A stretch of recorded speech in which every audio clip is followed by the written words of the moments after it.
สบายดีเด้อผักหมูนะ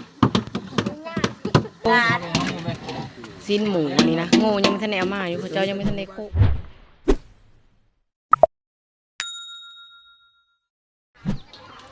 กับทักทายสบายดีแล้วก็สวัสดีพ่อแม่พี่น้องเมื่อสู่ครูสู่คนเนาะ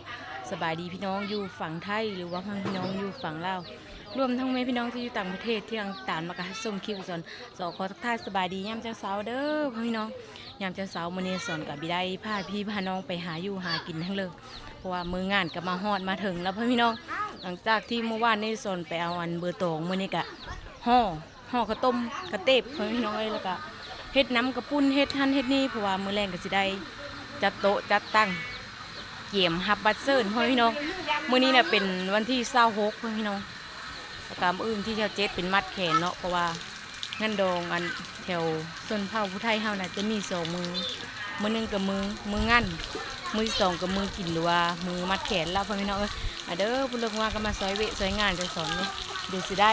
ขึ้นไปเบิ่งก่อนทางเทิงเขาเจ้าสีเฮ็ดเผยแล้วก็ทางลุมเขาเจ้าเฮ็ดเพื่อแน่ฮิตของประเพณีบ้านสอนหรือว่าฮิตแต่งงานของจะสอนละ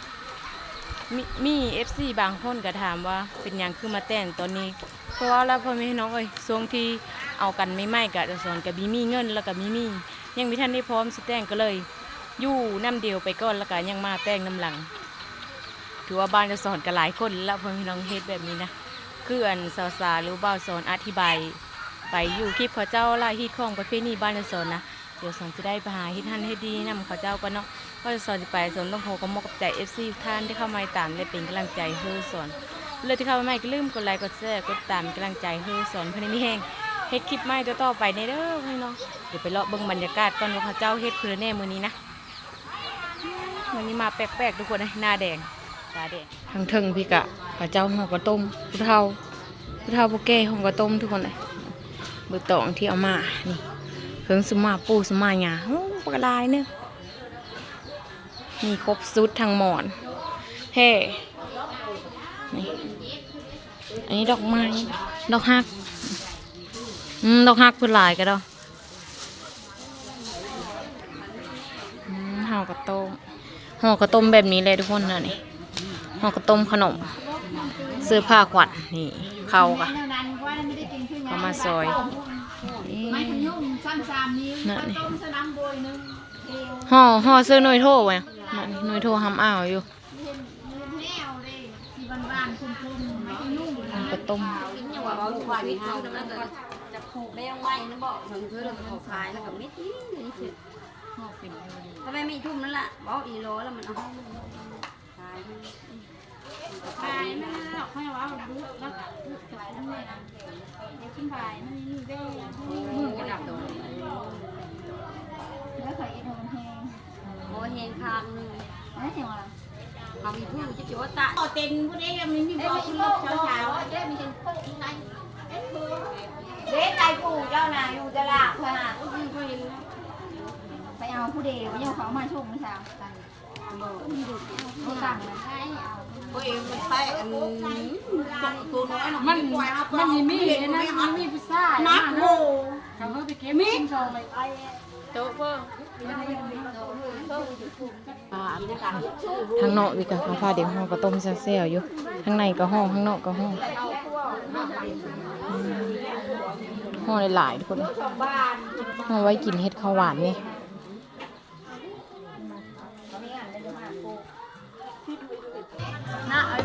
โอ้นี่พี่เลยนะโอ้โหเดี๋ยวมองใหญ่นึงบอกข้าวต้มไหมนะ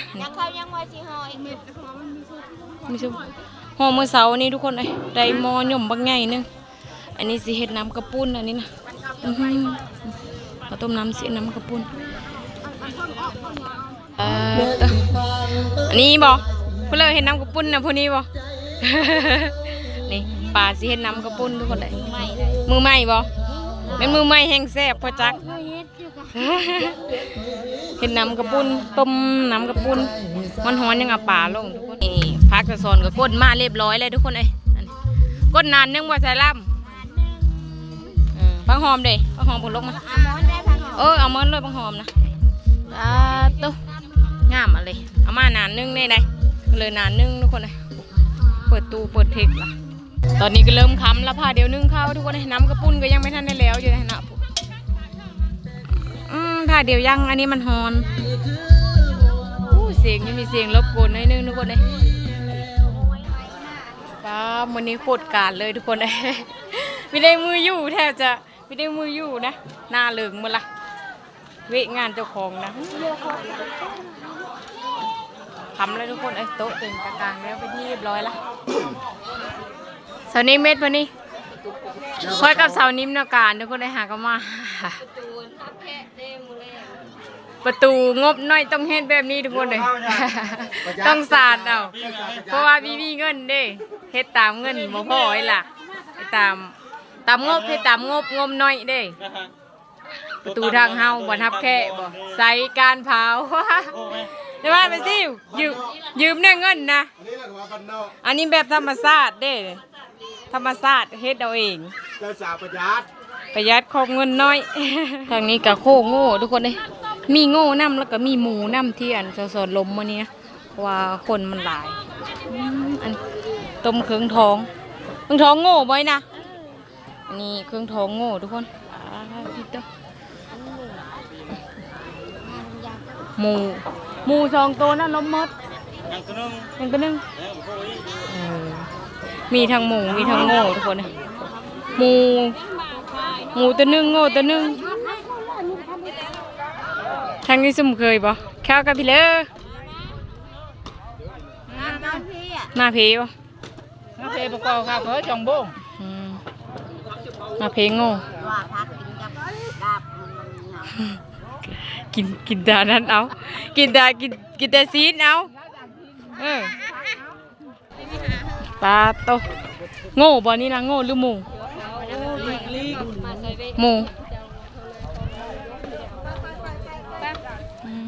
อันนี้หมูทุกคนเลยทางนั้นนะโง่บ่ทางนั้นนะโง่หมูจักโตนะตัวนึงบ่ตัวนึงอันไหนซะ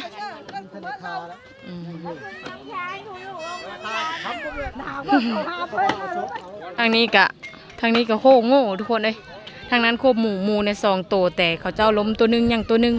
ถือว่าหมูกับโง่บางที่เขาเจ้าก็ไปล้มมีมันมีพอกินกันว่าคนมาซอยงานกระลายอยู่มีเพื่อกินได้ใช่ไหมมีไปเลยกินได้จังหน่อยได้บอกอะไรได้โผล่มาอีกก็มีเห็นโผล่จังปุ่นนี่ซอยซีอันนี้สิได้ดาดเซอร์พักกะล่ำทุกคนเลยดาดหรือว่าโคสพักกะล่ำนะซีนหมู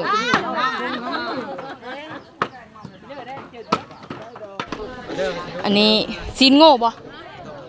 ซีนโง่สิได้ดาดลงโต๊ะทุกคนดาดเซอร์พักกะล่ำ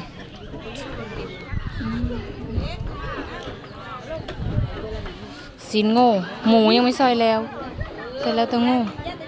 จัดโต๊ะจะตั้งแล้วทุกคนเลยโกโก้อันนี้กันอย่างนี้กันผู้จะสอนการอะไรทุกคนไม่มีเวลาถ่ายคลิปเลยจัดงานไปได้หรูไปได้หล่าซีนเพื่อนเนี่ยซีนหมูป่ะโง่นะดาดเบิดละเบิดแล้วเหลือแต่หมูเนาะเริ่มคำแล้วคนก็เริ่มเมื่อมาละ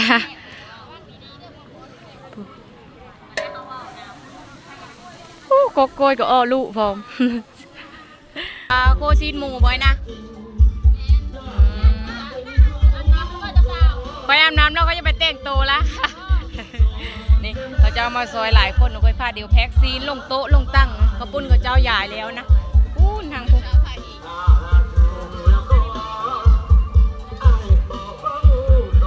เอาแล้วกันอันนั้นนะ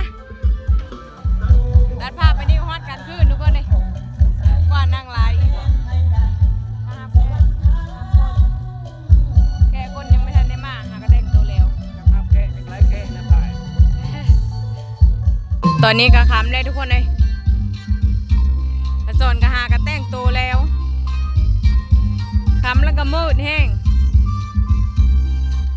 แต่คนก็ยังไม่ทันได้มาอยู่อันนี้บอลฮับบัสเซอร์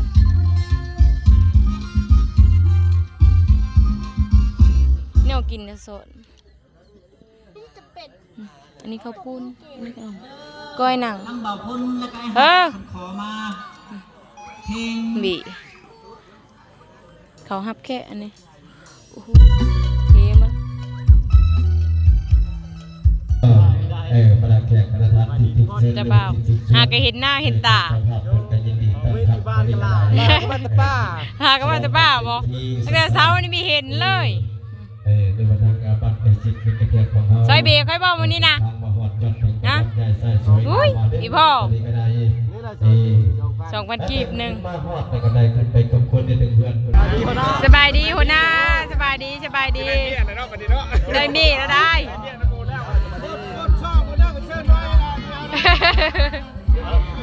แกมาฮับคนกันหลายอยู่ได้ทุกคน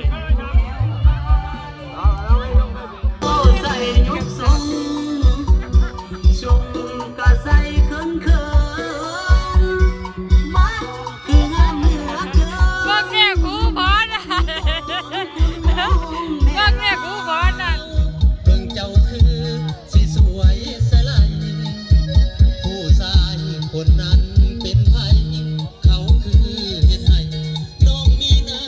ำตาของดีมีค่าคือเขาที่มาอ้ายสิเก็บเอาถึงไผสิว่าของเก่าแต่สำหรับเฮาฮักได้ ดึกแข่งโมนทุกคนเลยพันเ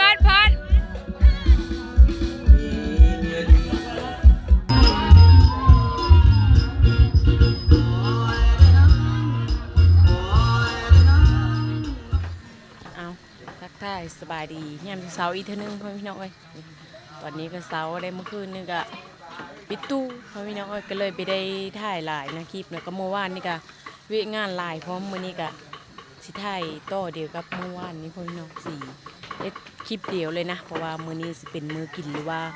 มื้อมัดแขนพ่อพี่น้องเอ้ยปิดมื้อนี้ก็คือสิแล้วละแล้วก็มีฮักอยู่ฝั่งไทยเพิ่นพาเงินมาจำนวน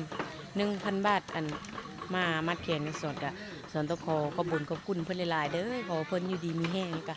ปรารถนาสิ่งใดก็ขอให้ได้สิ่งนั้นขอให้ล้ำให้รวยเพิ่นพี่น้องซื้อหวยก็ให้ถือเด้อแล้วก็ไอ้ฮักอยู่ฝั่งไทยเพิ่นกะฟ้ามารอบก่อนตั้งแต่หึงพุ่นแล้วพี่น้อง3,000 กว่าสอนกะตั้งขอบุญขอบคุณอายแล้วก็เพิ่นทั้งสองเด้อขอบุญขอบคุณหลายๆเพิ่นพี่น้องสอนก็มีคำตอบแทนแต่คำอวยพรเล็กๆน้อยๆแล้วพี่น้องตอนนี้ก็ตื่นเช้ามาแล้วกะพระเจ้าก็หาเฮ็ดอยู่เฮ็ดกินพี่น้องหาเฮ็ดอยู่เฮ็ดกินโคหมูเมื่อวานนี่นะอันล้มหมู1 โตแล้วก็โง่1 โตเสื้อโต๊ะเสื้อเต็นที่กินเมื่อคืนนี่พี่น้องเพราะว่ายามนี้พ่อกินนะมื้อนี้ก็ล้มหมูอีกตัวนึงแล้วก็มีทางโง่เขาบอกว่าเพิ่นเอามามอบเพื่อทางเขาอีเมล้มอีแบบนี้นะเพราะว่ามื้อนี้สิเป็นมื้อกินแล้วพี่น้องไปเดี๋ยวไปเบิ่งว่าเขาเจ้าเฮ็ดได้เลยกินเนาะซีนหมูกะตัวมีใหญ่พี่น้องตื่นมาแล้วก็นึ่งข้าวทุกคนเลยทางอันเคยก็พาเดียวเฮ็ดกินผู้ทางพ้นกะล้างแล้วถ้วยจานที่แพ็คเชโต๊ะเชตินเมื่อคืนนี้นะทุกคนนี่ตื่นมาแล้วก็พาเดียวหานึ่งข้าวหาเฮ็ดอยู่เฮ็ดกินยังไม่ทันไปแจ้งคักไปเลยป้าต้องใส่ลำลงมือเองเลยบ่นี่ สบายดีเด้อผักหมูเด้อ พักซีนหมูบ่หรือกระดูกมัน ยังจังอยู่ได้นะสบายดี กระดูกหมูบ่พักกระดูกหมูทุกคนเลยแล้วก็มีมันนำมาเล่นนะตอนมันทั้งหมดจะได้ให้กินลัดเสาอีกมันนี่ซุ่มเคยสิมาทุกคนบ่บัดกันเมื่อบ้าเพื่อนนี่ปิ้งซีนหมูอันนี้ต้มเครื่องท้องหมูอันนี้เป็นเครื่องท้องหมูทุกคนป้าจะแซ่บเมนเมยกินแล้วบ่ปะต้นเมนเมยกินลากระเป๋าบ่อันนี้ก็พักซีนหมูลาบทุกคนเลยพระเจ้าโค่อันหมูไปเร็วๆนี่ก็โค่โง่ต่อนะพระเจ้ากำลังจี้โง่ละ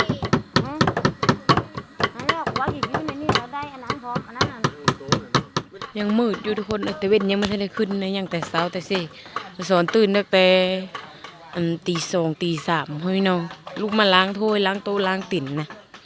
เมื่อคืนนี่ก็ปิดตู้แล้วก็เก็บถ้วยเก็บโบ่งนี่เดี๋ยวมาเบิ่งเขาเจ้าจี้โง่กว่ายังไม่ทันได้จี้พี่น้องนะโง่กะยังไม่ทันได้จี้อยู่เลยซอยแล้วทุกคนเลยจะเอาไปโคสิ้นหมูนี่นะโง่ยังไม่ทันได้เอามาอยู่เขาเจ้ายังไม่ทันได้โคมันทันได้โค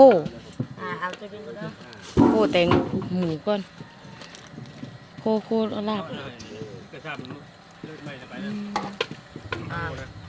บตัวนี่หลายอยู่เด้ไปโคป่ะต่อไพ่ยังไม่ว่างกะปรุงเคิงแล้วก็โคมสู้ก็เอามาลาบทุกคนลาบสู้แค่สู้คนกินมาตอนเสาร์มัดแขนแล้วก็ย่อผ้าเข้าไปนะ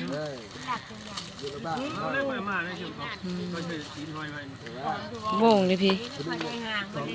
เอาโบ่งหน่อยกระโดนไปก่อน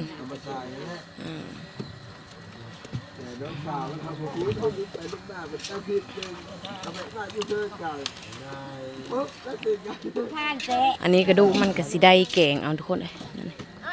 แกงกระดูกแกงซีนกับลาบโคลาบอันนี้ก็ตำมะคิดกับกันข้าวเบอร์บ่ข้าวเบอร์มะคิดตำแล้วล่ะตำข้าวเบอร์กับปลากระพูเนาะสิได้เสิร์ฟแกงกระดูกหมูเลยนี่เอามาโค้งจากที่ปรุงเคิงแล้วก็โค้งมาซุกเอามาลาบอันนี้เพื่อเสิร์ฟหัวข่ามาหน่อยเสิร์ฟหัวข่าน้ำหัวข่าต่ำหัวข่าบดเพิ่นน้อยเราคือตอนแรงว่านคน เดี๋ยวตอนเช้าอยู่เขายังไม่ทันได้ตื่นนอนตอนนี้ก็ด้านแล้วเป็นที่เรียบร้อยเลยทุกคนเลยถ่ายกับขาดเครื่องขาดกลางเพราะว่าเวะงานหลายทุกคนเฮ็ดหั่นเฮ็ดนี่เนี่ยนั่นเขาเจ้าคู่ไปเลยแล้วถ้าปรุงเคิงถ้าคนมาหลายรู้ฮอดเคยจะกินอย่างปรุงเคิงทุกคนเลยเดี๋ยวมันสิเป็นเคิงหรือว่าถ่ายเคิงก็ถ้าปรุงเคิงไว้นะส่วนโง่นะเขาเจ้ายังไม่ทันได้โคหมูก่อนนะเพราะว่าผู้เลื่อนเขาลำโง่หรือว่าบีกินโง่ก็กินหมูแทนเฮ้ยน้องเอ้ยบ้านในสอนสีเฮ็ดแบบนี้แหละมีลับหมูลับโง่ทุกคนเดี๋ยวอีกจังหน่อยกะจะสอนอาบน้ำเพิ่นแล้วเดี๋ยวจะได้ขึ้นไปแต่งโตนะเดี๋ยวมาเบิ่งเขาหาเฮ็ดยุกเฮ็ดกินก่อนขึ้นไปแต่งหน้าแต่งตาแล้วก็สิได้มัดแขนเตอนะทุกคนเจ้าหาเฮ็ดยุกเฮ็ดกินเขาเจ้ากันทางนี้กะเขาเจ้าสิได้แต่งผ้าขวัญทุกคนเลยนะผ้าขวัญก็ยิบเอาบ่ดิเลือกเอาอันนั้นแล้วใช่ไหมเอาจ้ะแต่งผ้าขวัญทุกคนเลยดอกไม้โอ้ยงามมาเลยเนาะคือเห็ดปิ่นวะแต่งผ้าขวัญเพื่อแล้วก็ยังมัดแขนทุกคนเดี๋ยวมาทาหน้าก่อนทุกคนอีกสางทาหน้าสางแต่งหน้าเดี๋ยวมาแต่งหน้าก่อนแต่งหน้าตอนเช้ามื้อแรงกับแต่งมื้อเช้ากับแต่ง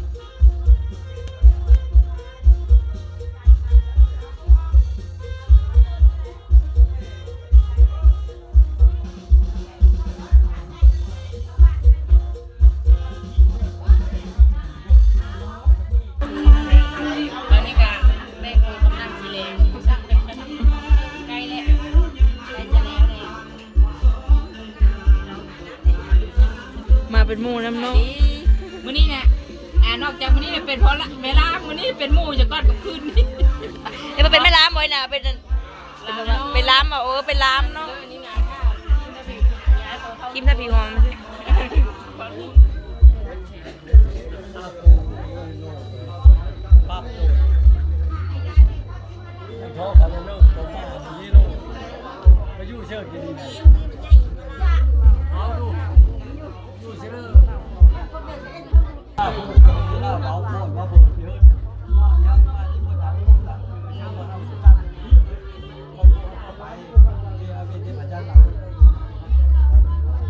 ตอนนี้ก็มัดแขนเจ้าสาวแล้วทุกคนเลย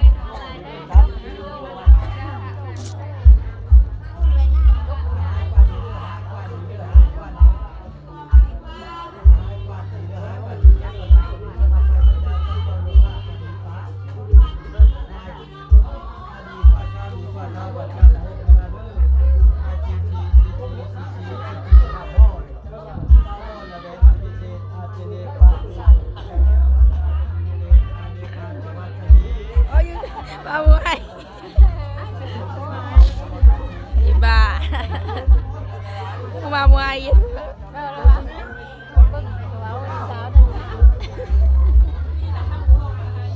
ใจก็เฮ้ยโผล่แล้วนั่น พี่บ้ามวย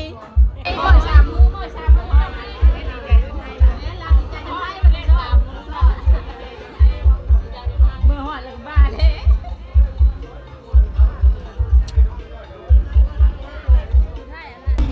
เขาเจ้าหาเพิ่อกินทุกคนเลย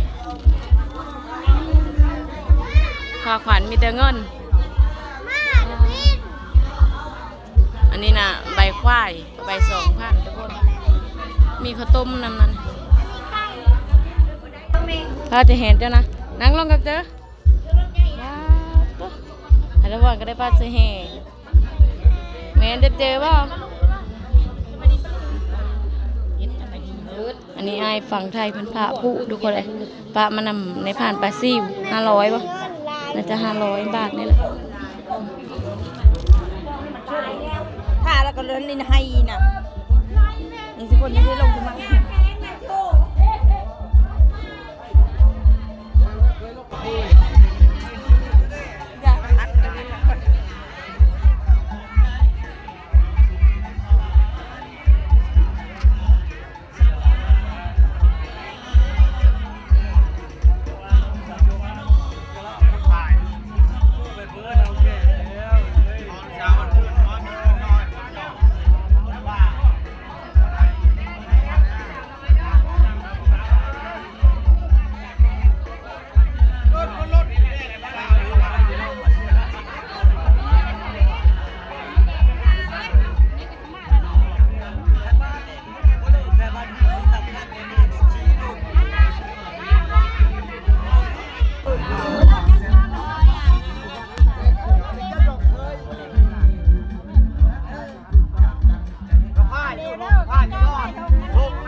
ตอนนี้สอนกามาฮอดเทิน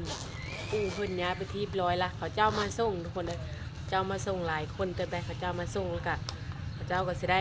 ผ้าเดี๋ยวมือมาละเดี๋ยวไปซุ่มก้อยมาทีเอาสำหรับคลิปนี้ก็สิได้ถ่ายให้พ่อแม่พี่น้องเบิ่งประมาณนี้แหละก็เยอะขาดเครื่องขาดตอนแน่พ่อพี่น้องเพราะว่าอันนั้นเป็นงานเจ้าของกับการเนี่ยกับเป็นคนจับกล้องกันจังพี่เลิกพี่ย่าพ่อพี่น้องเอ้ยตาลายในน้อยนึงเนาะเอาเดี๋ยวคลิปนี้ก็เอาซ้ำนี้แหละคลิปหน้าวันหน้าพอสอนใหม่เด้อสบายดีบ๊ายบายทุกคนพอสอนในคลิปหน้าเด้อ